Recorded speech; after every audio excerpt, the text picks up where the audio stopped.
Hey there, thanks so much for joining me for another video. My name is Erin, and today we're going to be painting this pretty winter watercolor floral. So grab your paints and let's get started.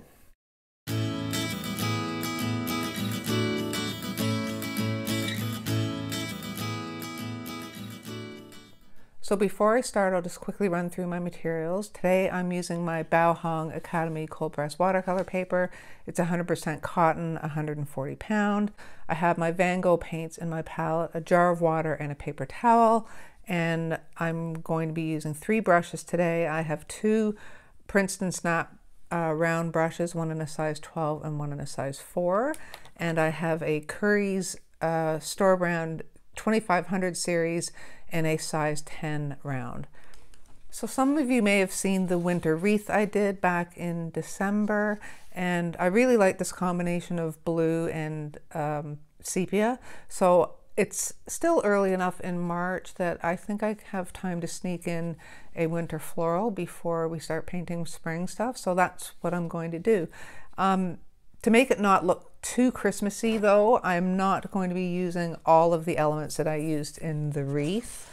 And if you remember, I had gone through and shown you each how to paint each of these elements. So I'm not going to do that in this painting, but I am going to remove the pine cone and the pine branches just so it's not so Christmassy. And I'm going to replace them with blue anemones.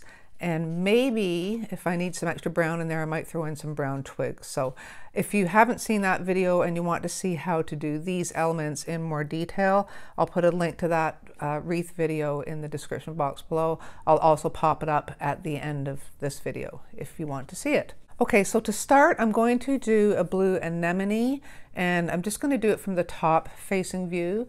So I'm just going to use my indigo, which is really highly pigmented. And I'm going to get most of the pigment off my brush because I just want like a medium wash a value for this. And I'm just going to do basically a 5-petaled anemone. Okay, so there's one. There's all different kinds of anemones. Some of them have 5 petals, some of them have more. So I'm just going to do 5. And I want it like a medium kind of tone. Just gonna get a little more pigment. And they don't have to be perfect. We're just doing loose flowers here. That one's way too big. I'm gonna have to cover that up with something, but I'm not gonna sweat it.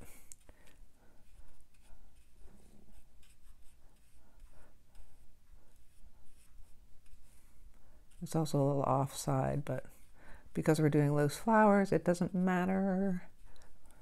Okay, and then I'm going to go in with just mainly pigment, highly pigmented, not a lot of water on my brush, and I'm just going to tap towards the center just to get some interest and different value tones in this. You can even do some at the ends.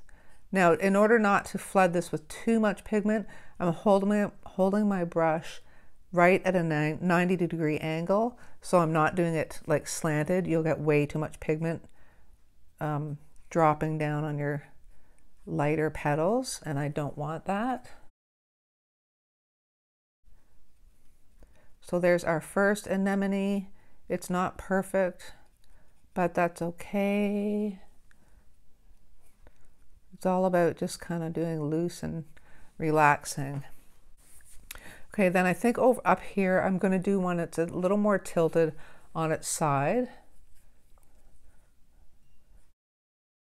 So I'm going to do a petal, 1,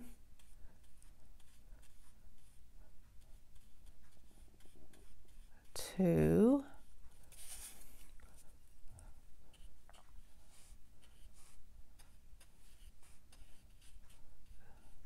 3 petals, and because I want it tilted, these petals that are facing the side a little bit, that we're looking at it from the side, they're going to be a little foreshortened. So we're not doing big petals. They're going to be more like the edges of the petals. So they're almost like a little kind of scoop like that. Okay, and this one can kind of be behind that one. I hope that makes sense, that these petals are shorter this way. Okay, this one maybe not so much, but that's okay. And then I'm going to go back in to the darker pigment and just tap some towards the center. This one this edge is almost like, if you picture it kind of like curled up, so this is almost like the underneath part.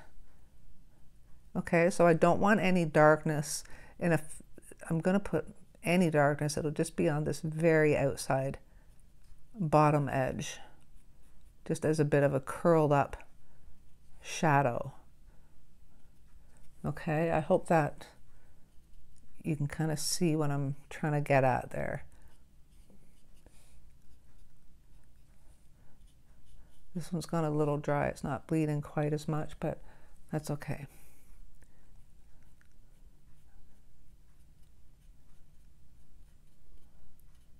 Okay, so that's our second anemone. When they dry, we'll add a little something to the centers. And then I think this anemone, I'll do another one here, and it'll be like totally a side view, so you will only see some of the petals. Okay, so I'm going to do side view, but facing this way. So change your perspective of your flower, but also change the direction that they're pointing. Okay, so just to add interest to your composition.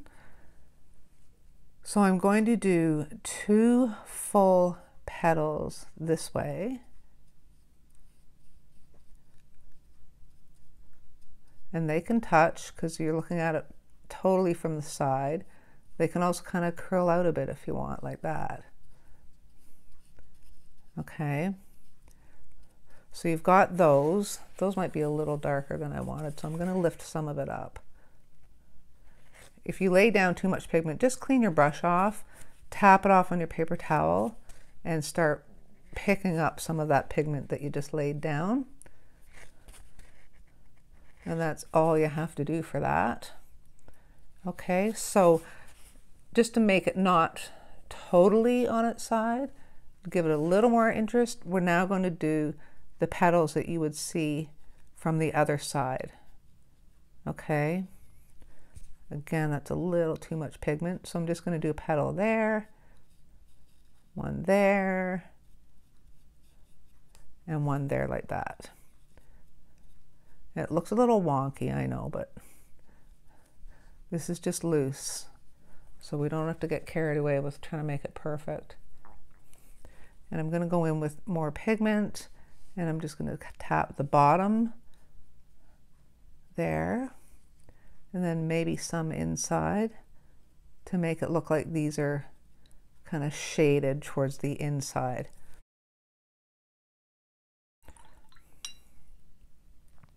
Okay, so there are our anemones, and I think I'm just going to leave it at the 3 and see what happens. We can always throw in a little bud or something later if we want.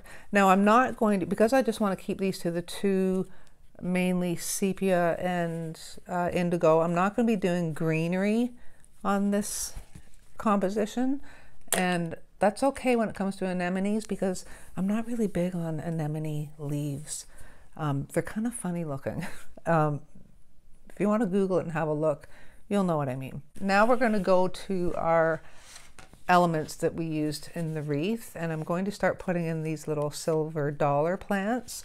Okay, and with that, I had just used, I didn't use my size 4 brush. I think I used my size 10. So I'm going to go to my size 10 brush, and they were mainly Payne's Gray. Now my Payne's Gray is not very blue, and a lot of the Payne's Gray paints out there do have a blue tint to them, and I do want a little bit of a blue tint, so I'm just going to pick up a little bit of that indigo, okay, and just make this slightly a bluish kind of gray. Now we just want a really light wash of it though. Now these flowers are wet, so I don't want to come up to them too closely. And if I do, we get some weird bleeds. Well, maybe that's kind of a good thing. Who knows? So I'm going to take a medium wash and just do these circular silver dollar plants. They can touch each other and overlap because I can make it, you know, look like one is over top of the other. And if where I come up to this flower, I'm just going to touch it, come up to the edge of it, and it can look like, hopefully it will look like it's behind that anemone. And then I will do another one here. I want to keep it fairly wet. So we'll do another one here.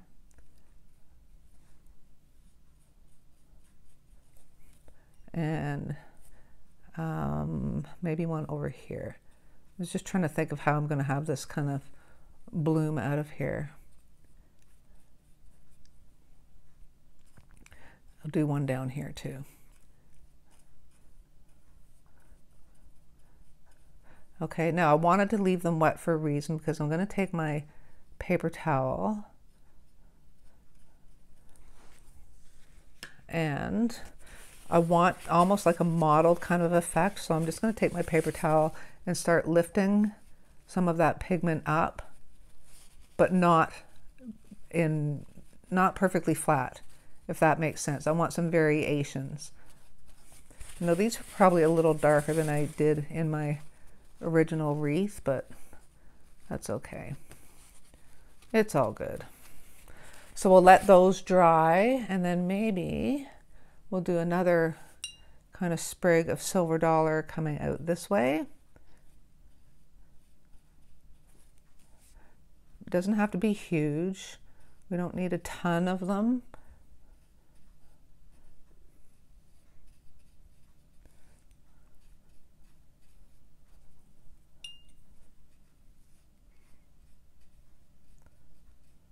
We'll just do 3 on this one.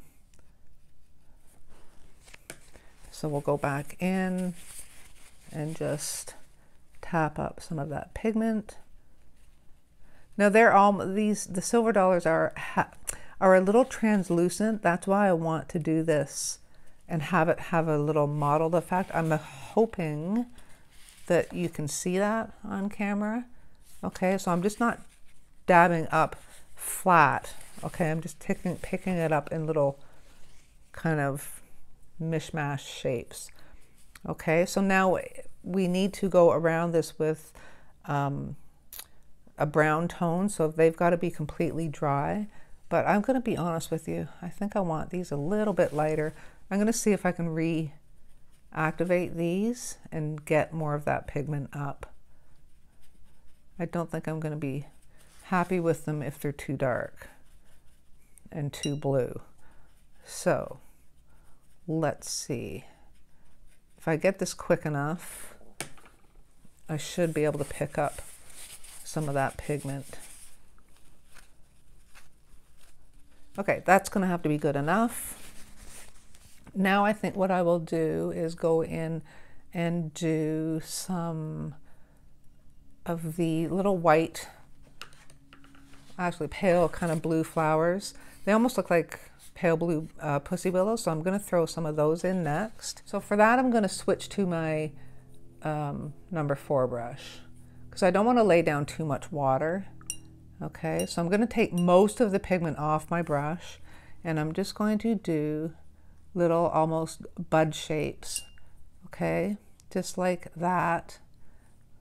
And even that might be a little too dark.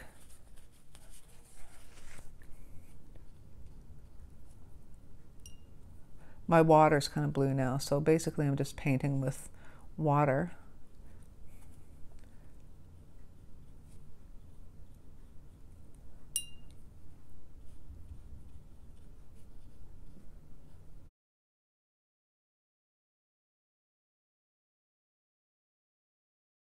So while that's still wet, I'm going to go in with straight indigo. Okay, and again, using this same brush because I don't want it drowning with indigo. And I'm going to draw the stems up, and you're just going to kiss the bottom of each little bud that I kind of painted there. Okay, and that indigo is going to bleed into it, and that's going to make them stand out just like that. So I'm just going to continue on and put a few more of those in, maybe some coming out this way.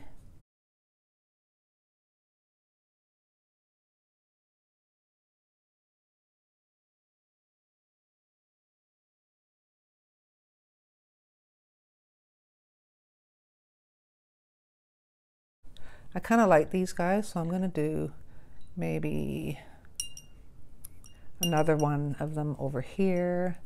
And we could just kind of add them in as we go.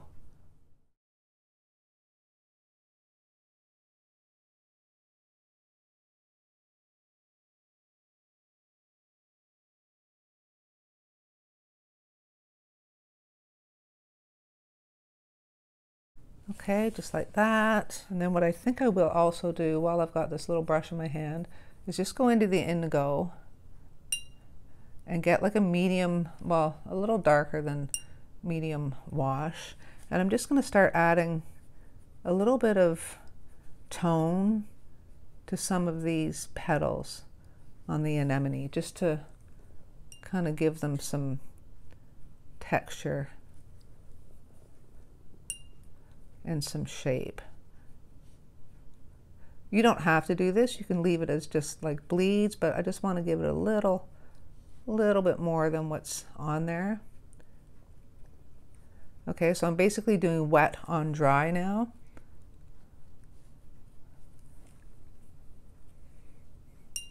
Just wanted them to have a little bit more life to them.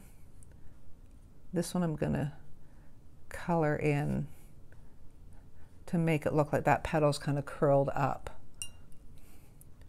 from the side view.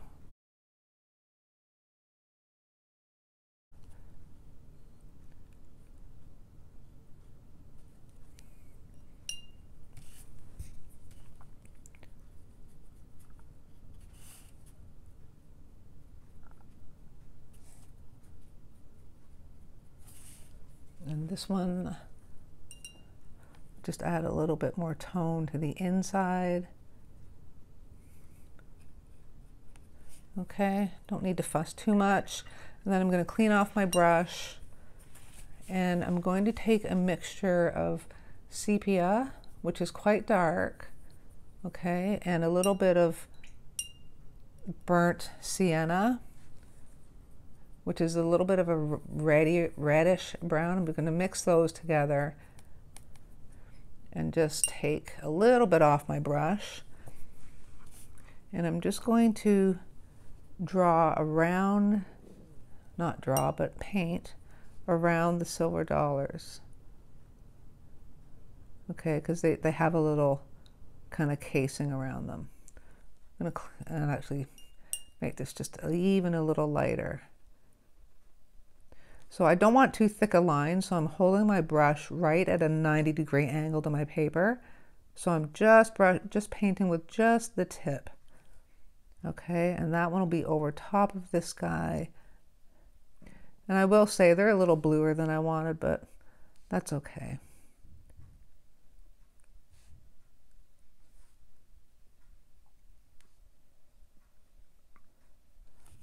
Okay, and I think we can go in and do the other one too, because that should be pretty dry as well. I don't know if I'm going to add more of these in or not. We'll see when I get this kind of filled in a little more.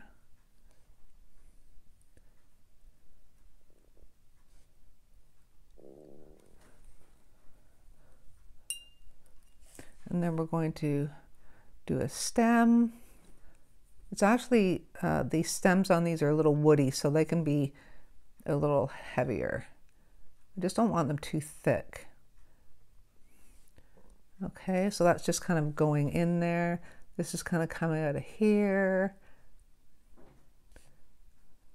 Just like that, nothing too special. Oh, and they do have these little tips on them, so I will put those in.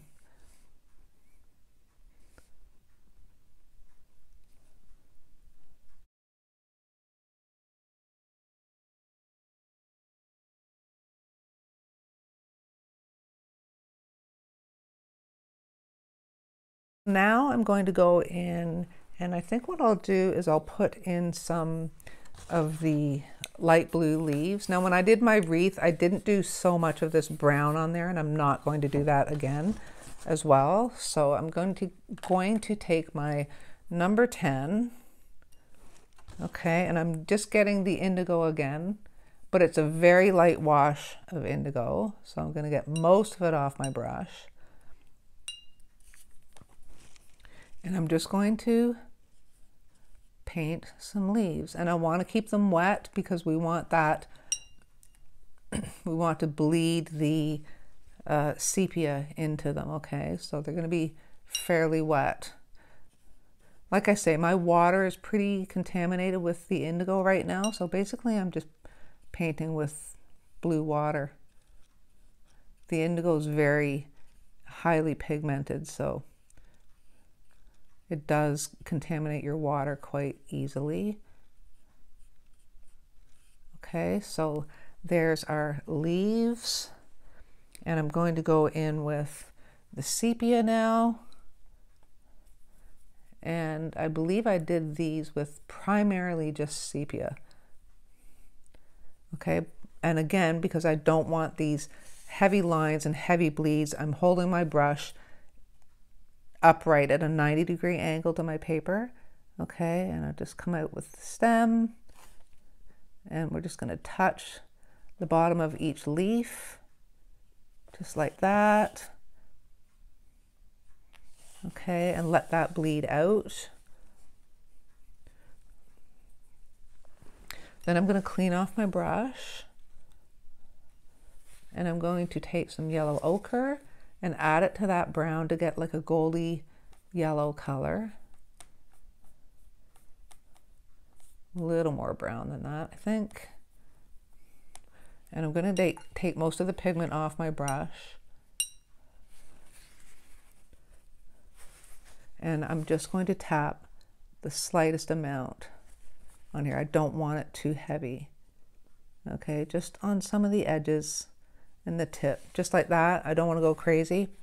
Then I'm going to clean off my brush, tap it off on my paper towel, and I'm going to just use the tip of my brush and drag up some of the sepia, okay, to form like a center vein in each leaf.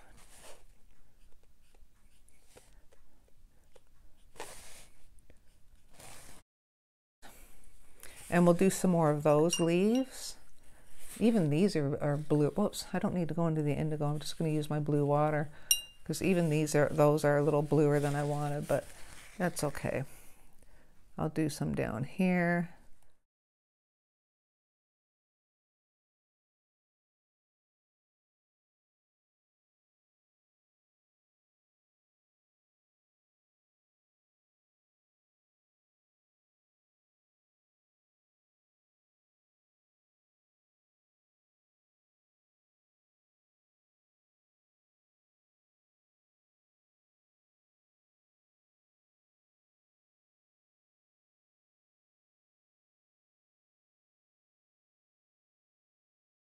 Okay. And if this isn't bleeding out like you would like, or if it's too much, you can always just pick some of that up. So you just clean your brush, tap it off on your paper towel to get a lot of the water off, and just pick some of that yellow up if it's gone a little heavy, which I think it has. This one was too dry, it didn't bleed all that well, so I'm just blending it out. You can always fix what you don't like. Well, always? Well, often. I won't say always, because I've had some things that I couldn't fix. Oh well. Okay, so now we've got some berries, and they're quite dark, so they're going to add a little bit of contrast to this because it is starting to look a little flat. So berries to the rescue. So they were straight indigo. So you can go quite dark, and we're going to leave highlights on some of the berries, not on some of the berries, on all of the berries actually. So we can just put these in wherever, just do little round balls and leave a little white highlight.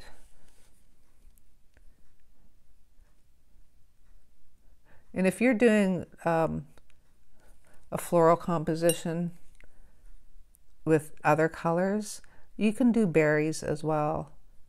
I like them in floral compositions. I think they add a little bit of character.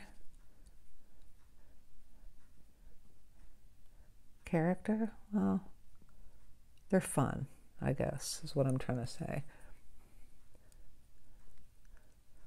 And they're small, so they can add a lot of contrast by not taking up too much space at the same time.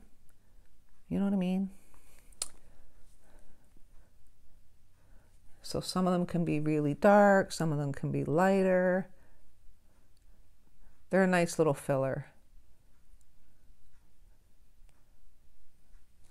And I'm just going to go around and put them wherever I see fit.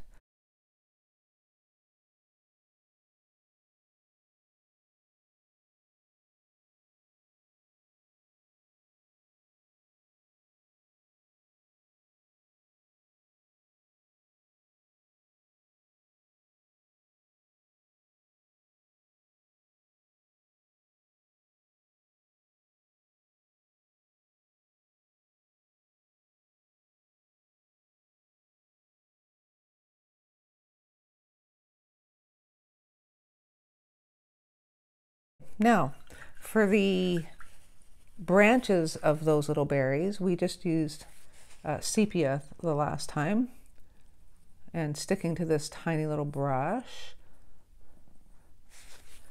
I'm just going to start drawing in the stems to each berry. So you'd kind of have one main stem and then the berries branching off of it. So that's kind of the look I'm going for. Just like that. And do this guy up here. I want these little stem branches to stay reasonably thin.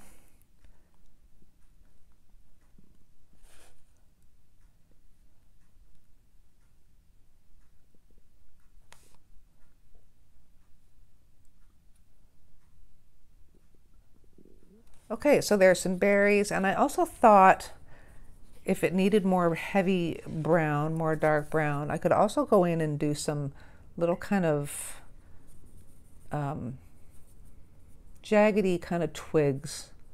So let's see, I'm either going to like this or be really sorry that I put them in there, but let's see what happens. And I'm just going to kind of hold my brush a little looser so it's not such a contrived line, and just kind of let it go kind of squiggly, just like this. Okay, just do some branches off of there, not too many, just enough to add some interest.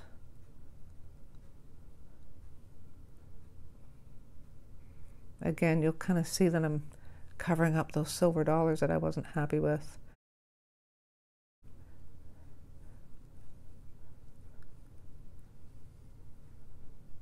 So they're just some little kind of fun twigs popping out here and there. That's probably way thicker than I wanted, but it's down there now, isn't it? Okay, so it's just a little pop of darkness without being too overtaking, if that's a word. Is that a word? I don't know.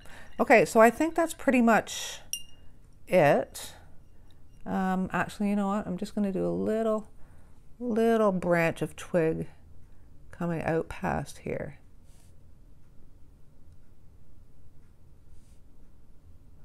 So add those in at your own risk. Do I like them? I think I kind of do. I think I do. But what I think I also want to see is maybe some darkness in the middle here. So I'm going to throw some little berries in the background here, going around that flower. Not covering it up, but I just want to have a little something in there, because normally, you know, if I was doing green leaves, you could fill that with green and stuff, but I don't want to do that with this. So I will just put like a makeshift branch of berries in here.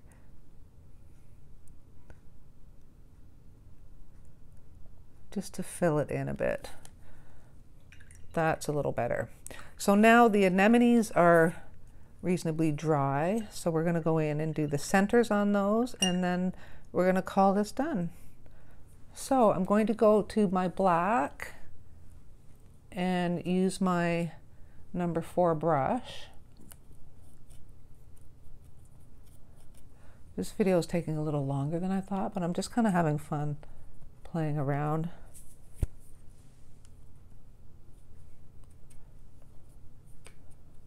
Okay, so I'm going to do the center, which will be round, with black. Then, holding my brush up because I want really thin lines for this, and I'm not really good at doing that, so I'm just going to just do these wispy black lines. Keep them as thin as you can.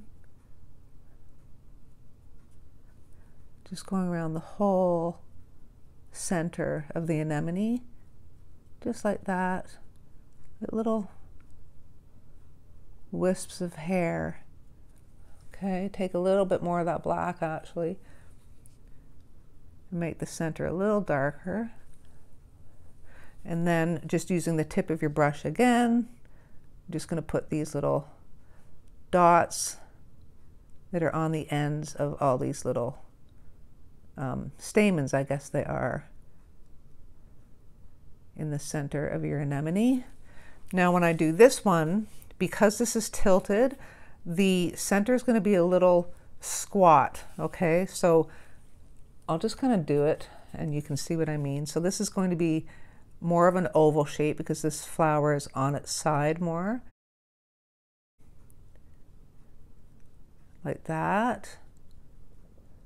Then these little lines that are coming from this are going to be foreshortened again. So you almost won't see them. You're almost looking at them more of a head-on, not head-on, but yeah, they're going to be shorter. So we're not going to do lines at all. So we're going to do the lines on the sides and the top like this.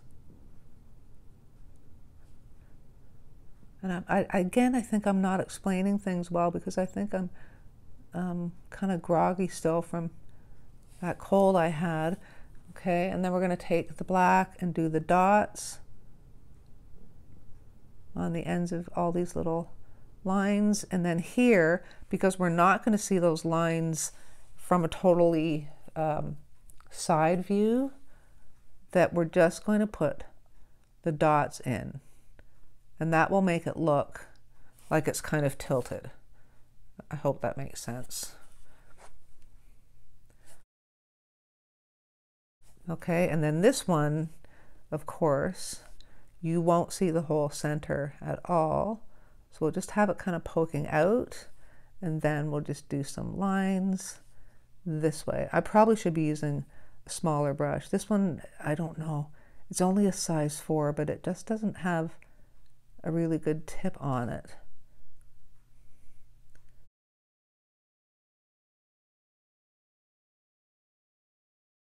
This is a little heavier than I thought. I'm just going to put a little bit of a highlight on there. So I'm just going to pick up with a clean damp brush. I'm just picking up a bit of that center, just so it's not so flat. And I think I will do the same over here. If I remember, the black lifts fairly easily. Yes, it does. So there's a little highlight there as well.